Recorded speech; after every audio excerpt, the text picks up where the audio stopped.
আসসালামু আলাইকুম, welcome back to my channel. চলে আসলাম নতুন আরেকটা রেসিপি নিয়ে। আজ বানিয়ে দেখাবো চকলেট কেক। মাত্র একটা ডিম দিয়ে অনেকগুলো চকলেট কেক বানিয়ে নিতে পারেন। এটা ছোট বড় সকলে অনেক পছন্দ করে। তো চলুন রেসিপিটা দেখে নিই। ফার্স্টে একটা মিক্সিং বোল নিয়ে নিচ্ছি, তার মধ্যে দিয়ে দিচ্ছি একটা ডিম।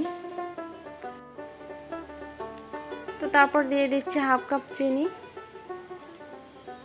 চিনিটা আর ডিমটা ভালো করে মিক্স করে নিব। যত সময় চিনিটা না গলবে তত সময় ধরে মিক্স করতে হবে।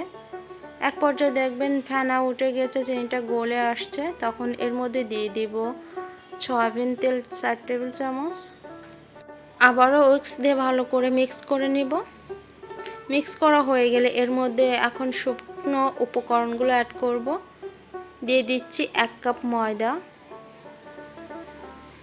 তারপর দিয়ে দিচ্ছি 2 টেবিল চামচ কোকো পাউডার, স্বাদ মতো লবণ, সবশেষে দিয়ে দিচ্ছি হাফ চা চামচ বেকিং পাউডার। এখন এই শুকনো উপকরণগুলো চেলে নিব, অবশ্যই কিন্তু চেলে নিতে হবে। তারপর উইক্স দিয়ে ভালো করে একটা সফট ব্যাটার বানিয়ে নিব।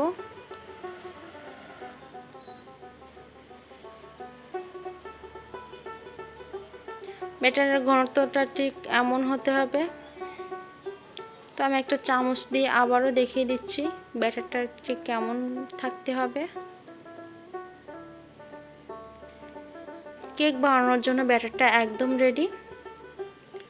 তো চলে যাচ্ছি চুলায়। চুলায় একটা কড়া বসে তার ভিতরে 2-1 ফোঁটা তেল দিয়ে টিস্যু দিয়ে মুছে দিব। এখন কেকের ব্যাটারটা দিয়ে দিব। এখানে ছোট চামচ দিয়ে ব্যাটারটা দিয়ে দিবেন, তাহলে সব কেকগুলো গোল হবে। 2-1 মিনিট রেখে কিন্তু কেকটা উল্টে দিব। তারপরে 10 সেকেন্ড পরে কিন্তু এই কেকটা উঠিয়ে নিব। তো সেম প্রসেসে আমি আরেকটা বানিয়ে আপনাদের দেখিয়ে দিচ্ছি। চুলার আঁচটা একদম লো রেখে কিন্তু এই কেকগুলো বানাতে হবে, তাহলে কিন্তু কেকগুলো পুড়ে যাবে। তো যখন দেখবেন এমন 2-1 মিনিট পরে বুদবুদ হয়েছে, তখন বুঝে নেবেন কেকটা পারফেক্টলিভাবে হয়েছে। তখন কেকটা উল্টে দিবেন, উল্টে 10 সেকেন্ড রেখে কিন্তু কেকটা উঠিয়ে নিতে হবে।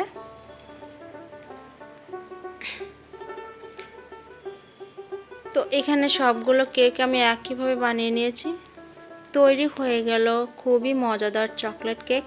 এটা ছোট বড় সকলের অনেক পছন্দ। বাচ্চাদের টিফিনে কিন্তু দিতে পারেন ঝটপট এই রেসিপিটা বানিয়ে। একটা কেক আপনি দেখিয়ে দিচ্ছি ভেতরটা কেমন হয়েছে। তো দেখুন অসংখ্য জালিদার যুক্ত হয়েছে। কেকটা একদম সফট আর খেতে কিন্তু অনেক টেস্টি ছিল। তো আবারও কথা হবে নতুন কোনো ভিডিও নিয়ে। তো ভালো থাকুন, সুস্থ থাকুন সে পর্যন্ত। আল্লাহ হাফেজ।